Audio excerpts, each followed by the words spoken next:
2025వ తేదీ Shrimati deputy commissioner of prohibition excise Srilatha madam గారి ఆదేశాల ప్రకారం, అట్లాగే డిస్ట్రిక్ట్ ప్రొవిషనల్ ఎక్సైజ్ ఆఫీసర్ ఆవులే గారి ఆదేశాల ప్రకారం మన వాహన తనిఖీల్లో ఈ వ్యక్తి మరి లింగపాలెం ధర్మాజిగూడ నుంచి వచ్చి నాగిరెడ్డిగూడెంలో ఈ మహిళ దగ్గర నాటు సారాయిని కొని తీసుకువెళ్తుండగా ఈ వ్యక్తి కొన్నట్టుగా తెలియజేశాడు.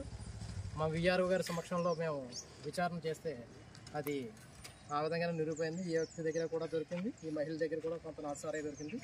ఈ బండి మీద తీసుకెళ్తుండగా మరి మనం దగ్గర డిటెక్ట్ చేయడం జరిగింది.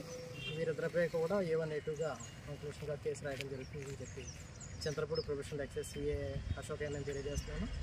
అట్లాగే ఈ దాడుల్లో ముఖ్యంగా మా ఎస్ఐ గారు ఆర్వీఆర్ లక్ష్మణరావు గారు, ఖలీల్ గారు, అలాగే మా కానిస్టేబుల్స్, అలాగే మా మహిళా కానిస్టేబుల్, అలా ముఖ్యంగా విఆర్ఓ గారి సమక్షంలో నాగిరెడ్డిగూడెం విఆర్ఓ గారి సమక్షంలో ఈ దాడులు జరిగాయని చెప్పి తెలియజేస్తున్నాను.